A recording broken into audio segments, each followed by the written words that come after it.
Staying with us, the Lagos State government says there's no going back on its decision to ban single-use plastics, a policy that officially took effect on Tuesday. This decision was announced by the State Commissioner for the Environment and Water Resources, Tokunbo Wahab, who emphasized that the government had provided an 18-month transition period for stakeholders to adjust to the new policy. TVC's Esther Omokpariola has details.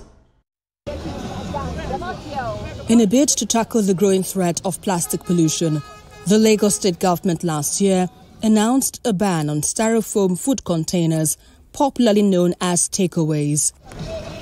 The decision was part of broader efforts to cut down on the volume of non-degradable waste harming the environment. Since then, government officials have held a series of consultations with manufacturers and other stakeholders to explore eco-friendly alternatives. The initial plan was to begin enforcement in January this year, but after a 6-month grace period, the state government says it is now ready to act. Styrofoam packs banned due to their harmful environmental impact. 2. Plastic straws prohibited to reduce plastic waste and promote sustainability. 3.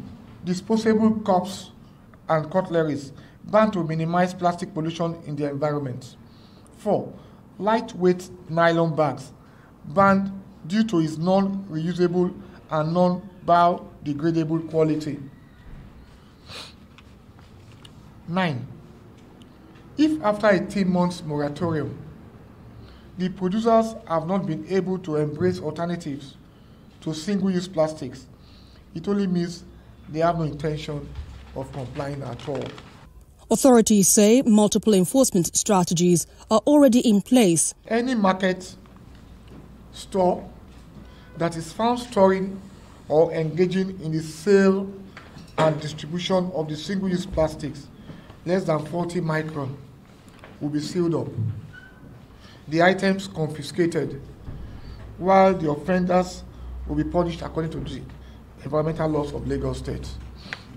Meanwhile, residents were asked to embrace environmentally friendly alternatives as part of a collective effort to ensure a cleaner, healthier Lagos. Esther Omokpariola, TVC News.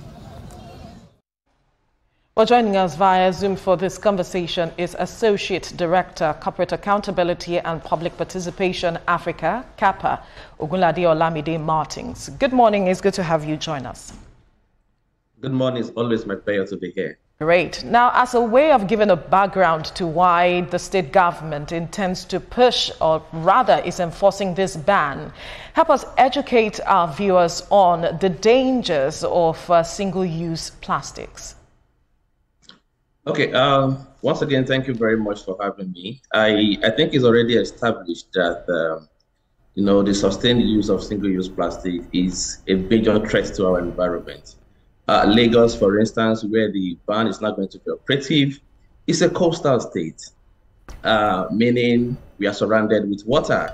I mean, as a matter of fact, there is nothing else to say than to applaud the state government for really being courageous to advance this at a time like this. And it's also established that Lagos State generates about 870,000 metric tons of plastic waste annually.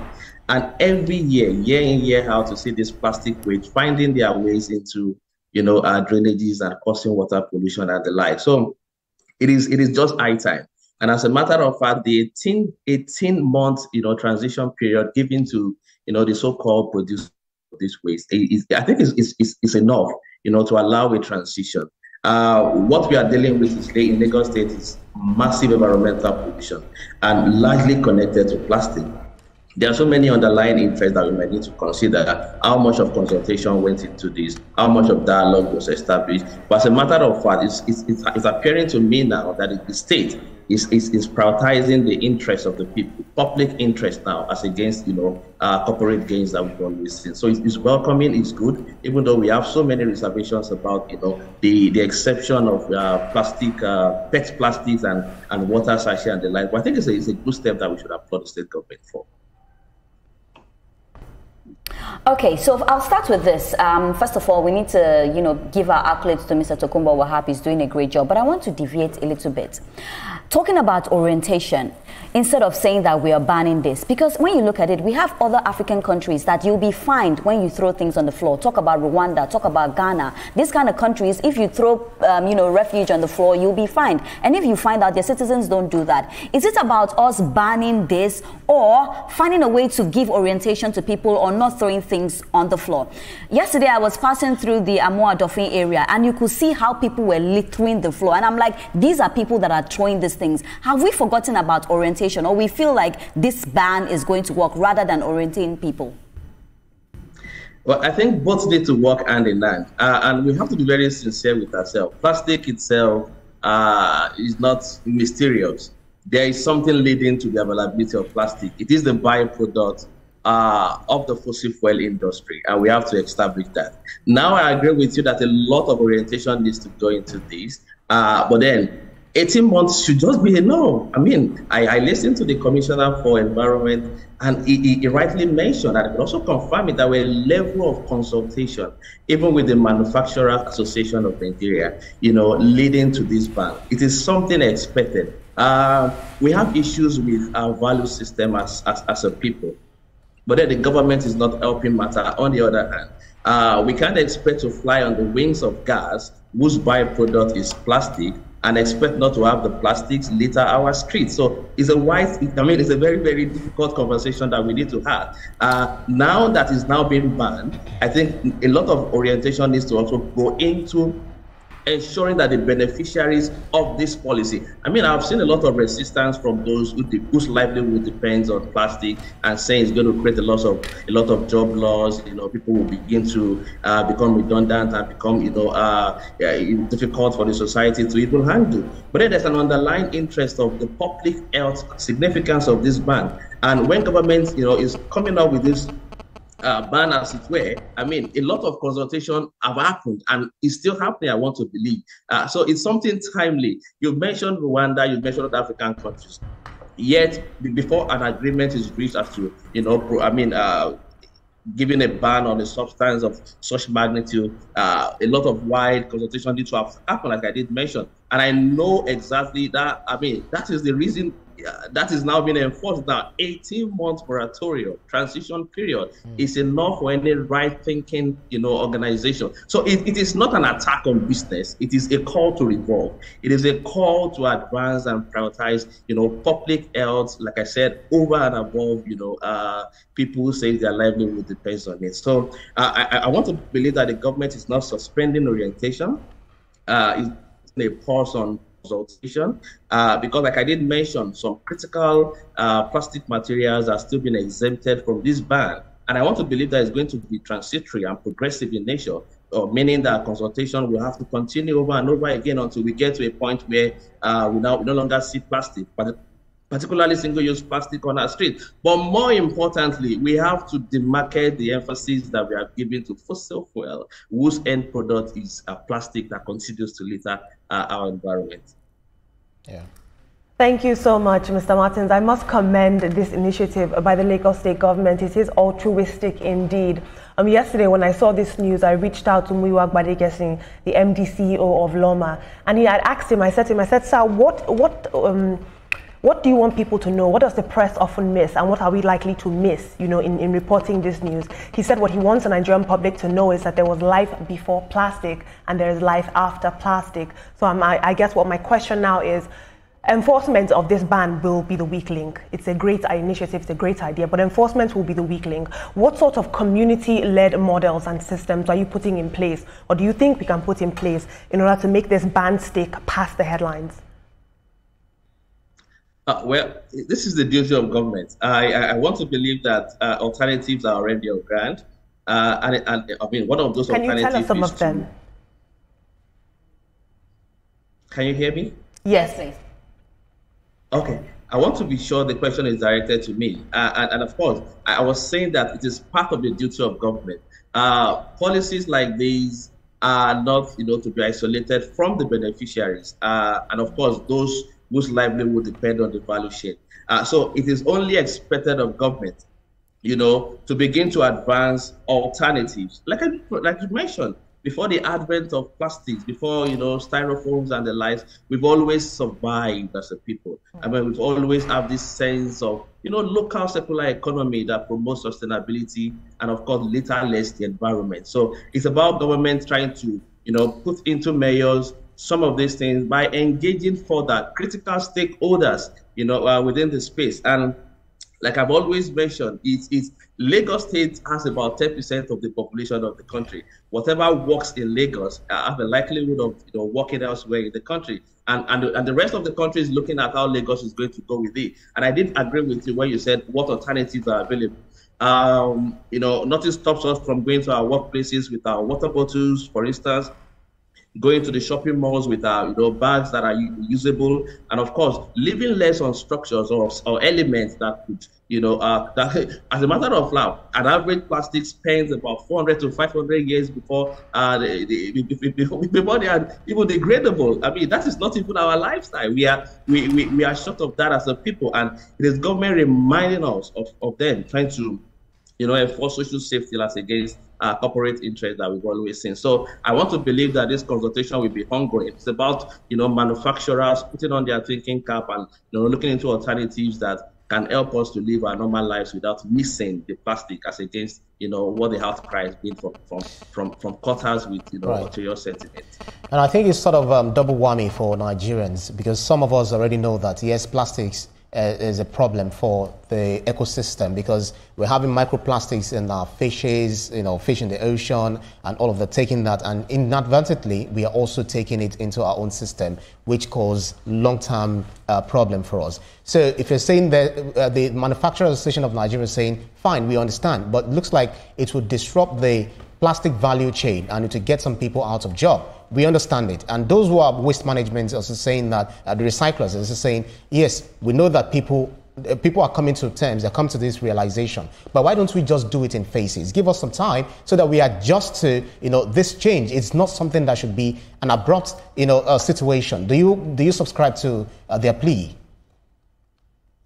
I think last year, 2024 January specifically, there was a ban on styrofoam.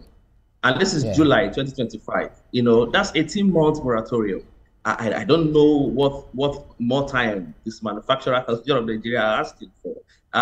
Yes, the argument of, there is never going to be a perfect time to enforce policies in this nation. I mean, it's established, and government have to be reformative. I agree that this is democracy, some form of dialogue needs to, happen. But then when you see that this is the right way to go, and I mean, I want to applaud the Lagos State government for taking this bold step. There's going to be a lot of economic, backlash, and maybe some monies will be lost as a result of tax not being, not coming from this angle as it were. But the fact remains that 18 months is enough to allow transition.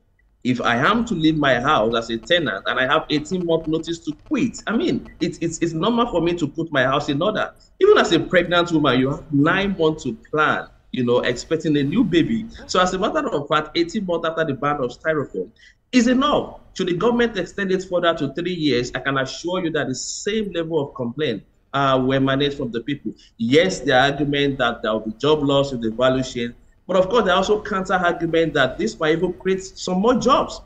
The ban may lead to new opportunities in eco-friendly industries. Earlier I was listening to you talking about AI and the like. So it could also allow people to be more productive in producing eco-friendly products that are now needed in the circular economy that we try to achieve. It will also allow local innovations. I mean, before the advent of plastic, we survive as a people. And of course, more importantly, the economic benefits, and of course, looking at the environmental benefit. As a matter of fact, our health system is overburdened, and overbeared by, the challenges of cancer and the like that have been traced to plastic consumption. You just mentioned how this plastic find their ways into our water system. And of course, this gets into our body by consuming these aquatic organisms. And as a matter of fact, we don't have the capacity yet as a country, to begin to manage the aftermath of prolonged exposure to plastics as it were now. So the government is trying to, yes, we might lose some money, yes, there will be some backlash at the likes, but let us just prioritize it. And looking at the fact that Lagos is significant to Nigeria, it's becoming a template. I can tell you for a fact that almost about 13 African countries on a platform that we belong to are looking at how this policy will survive in Lagos. And if it does survive, it becomes a template worthy of emulation across these African countries. So it's something that we should appreciate, and it's something that we should applaud. And I can tell you, give them 3 years, give them 10 years, the same level of resistance is still going to come from these people. All right. It's never going to be a perfect time to enforce this. Yeah. All right, Martins, I'd like to take you back to a question you asked earlier, talking about the marketing fossil fuel, which is at the heart of the use of single plastics. And I'm wondering what viable options are available to Lagosians and even Nigerians as we push for the enforcement of these. I recall that the president and even this administration have pushed for the use of CNG, as the compressed natural gas, as options. But here we are still struggling because we do not have the readily available infrastructure to ensure that this penetrates across the 36 states of the country and the Federal Capital Territory. What are the viable options if we are looking to demarket the use of fossil fuel, and also we are looking at banning single-use plastics?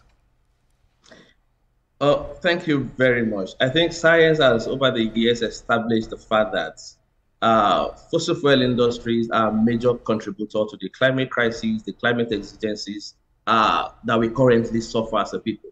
And recall that the whole of Africa, if you want to rely on the existing literature, contributes, quite significantly to global emission.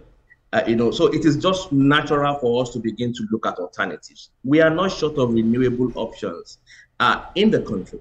What we are short of, like rightly mentioned, local expertise, local minds, technological know-how. And we can invest heavily in this. People have argued that the oil and gas that we have should fuel our transition to renewables. Now, you are talking about a government who seems to want to fly, like I always say, on the wings of gas, at the same time trying to invest in renewables. I mean, we have to be very serious about it. And then we have to have timeline for transitioning. If we are going to do the business as usual, try to invest in frontier basin in the northern part of the country, and of course trying to get resources from oil, as it were, is not going to help us as a people. I mean, it's becoming a cause upon us as a nation. Go to the Niger Delta, for instance, those whose backyard, the oil and gas are being mined. What is happening to their lifestyle? What is happening to their social environment? Even their immediate environment is being degraded, and government seems to look away. In fact, I've mentioned a number of times that the so-called oil and gas that we cherish will soon become stranded in the international market. Look at what happened during COVID-19, when our vessels are lying fallow on the sea. So it is high time we revive our technological institutions to be able to maximize the potentials that we have in solar, that we have in hydro, that we even have in biogas. And I think it's high time that we begin to vote significant resources into it. If we are not going to do that, we are going to allow the same capture of the system by corporate interest. I mean, those who are benefiting from the oil and gas industry in Nigeria are not even the Nigerians themselves. So the supposed beneficiaries are the elite, those who have captured this space over the years. And of course, that's why till today, we have to deal with plastics being an after product or a byproduct of oil and gas. So the point I'm making, therefore, is we must invest significantly. There must be a time lapse as to how our transition from oil and gas should look like. And we have to be very, very deliberate with policy direction, considering the fact that even countries buying this oil and gas from us are looking at the alternatives. And then maybe later or sooner, we'll begin to serve our oil and gas as souvenirs in receptions and in parties. And I don't pray that it gets to that, But the point here is we have to be very, very serious in shifting, because the world is shifting, and we can't afford to, to be in isolation. It's a global market we are talking about here. Somebody is saying, why can't we, look for how to invest in things that would make it work? What is going to make it work? Over the years, we have seen the sustained, disconnect of the social realities of people who's in their backyard. These things are being mined, not even having a feel of it. So it's about government making significant investment and looking to improve local expertise. The other day we're looking at, the significance of solar. We're looking at, the amount of the wind that we can tap, even in the northern part of the country, Gombe, Jigawa, and the likes. These are natural resources lying fallow with less impact on the environment. And then when you look at the consequences of climate change, I mean, it's of course the basic of this conversation here, and the plastic ban that you've mentioned, I'm not sure we have the capacity yet to manage the consequences of the people. We still have to go back to the same people causing the problem, profiting from the from the situation to provide solution to it. So it's about an elitist capture of the space, and of course the Nigerian government, and I think at this point we have to applaud Lagos State government, and the Nigerian state should take a cue from this, prioritize once and for all the interest of the public as against corporate interests as they want it to be. Mr. Martins, of course, we applaud Lagos State government for this. But if you ask me, I'll tell you that I don't think our problem is about plastic, but attitude. Now, I'll tell you what. I've seen people, ladies, that use the wipe to clean their face and throw it on the floor. People just have that mind that I'm done with my pen, I throw it on the floor. I'm done with my makeup, I wipe my makeup up and I throw it on the floor. We keep talking about things that can be done. I'll take you to another country. In Ghana, there was an operation. It says Operation Keep Ghana Clean. And anybody that is caught littering, it mustn't even be plastic. Sometimes it's not even plastic. These people, we saw them arrest people. We saw them lock people up. We saw people pay fines. When do we get to a point that we start telling people that for throwing anything on the floor, you pay a fine? It doesn't just have to be plastic. Mr. Martins, I tell you, people throw literally anything on the floor.